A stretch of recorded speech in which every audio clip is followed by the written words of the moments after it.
અમદાવાદના વસ્ત્રાલમાં કપિરાજનો આતંક સામે આવ્યો છે। વસ્ત્રાલ વિસ્તારમાં રહેતા રહીશો કપિરાજથી ત્રાહિમામ પોકારી ઉઠ્યા છે। વસ્ત્રાલના શ્રીધર રેસિડેન્સીમાં કપિરાજે આતંક મચાવતા લોકોમાં ફફડાટ ફેલાયો છે। શ્રીધર રેસિડેન્સીમાં કપિરાજે 14 વર્ષની બાળકીને બચકું ભરતા લોકોમાં ભયનો માહોલ જોવા મળી રહ્યો છે। ત્યારે કપિરાજને પકડવા મેગા ઓપરેશન હાથ ધરવામાં આવ્યું છે। ફોરેસ્ટની 3 અને ઝૂ વિભાગની 1 ટીમો શ્રીધર રેસિડેન્સીમાં પહોંચી કપિરાજને પાંજરે પૂર્યો છે। અમદાવાદની આ વસ્ત્રાલ વિસ્તારની સોસાયટીના દ્રશ્યો આપ જે જોઈ રહ્યા છો, આ તમામ લોકો જે હાથમાં ધોકા લઈને ઊભા છે તે કોઈ યુદ્ધ કરવા માટે જઈ નથી રહ્યા, પરંતુ પોતાના સ્વ બચાવ માટે કરી રહ્યા છે।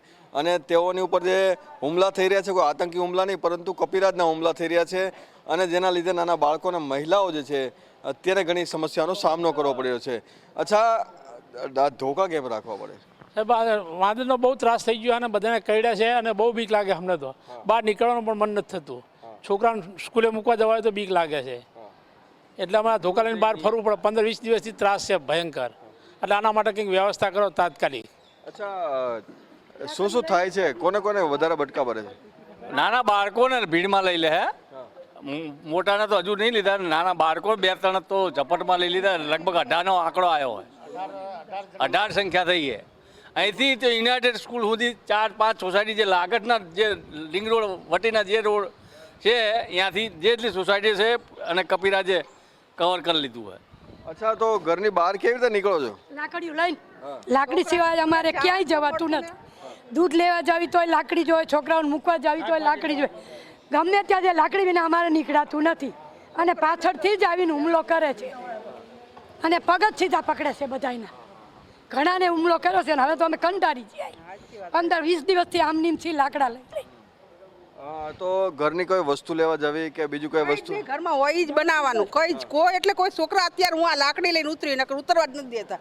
જે હોય જમશું, જે હશે એ પરિસ્થિતિમાં રહીશું। આનો કંઈક નિકાલ લાવો ને જલ્દી પાર આવે એવું કરો। અમે હવે કંટાળ્યા છીએ। સ્કૂલમાં બાળકોને લેવા જવા માટે પણ લાકડી રાખવી પડે છે। આ પ્રમાણેની સુરક્ષા રાખવી પડે છે। શું થાય છે વધારે? જો રાખવી તો પડશે, કેમ કે કપિરાજનો આતંક તો વધવા જ લાગ્યો છે।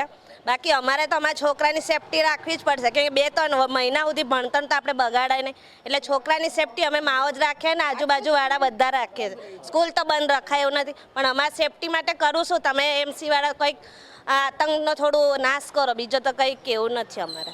વન વિભાગ દ્વારા 2 થી 3 જે કપિરાજ છે તેને પકડવામાં આવે છે, પરંતુ અત્યારે મોટી સંખ્યામાં જે દ્રશ્યો છે આ રીતે છે કે તમામ જે મહિલાઓ જે છે અને પુરુષો છે તે દિવસ અને રાત આ રીતે પહેરો ભરે છે, હાથમાં દંડા લઈને ઘરની બહાર નીકળે છે, અને સાથે જ કપિરાજ બચકા ના ભરે તે માટેની પણ જે સુરક્ષા વ્યવસ્થા રાખેલી છે।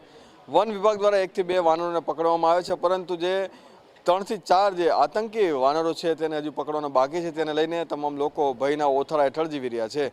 કેમેરામેન બિપિન અમીન સાથે મેહુલ દુધરેજિયા, મંતવ્ય ન્યૂઝ, અમદાવાદ।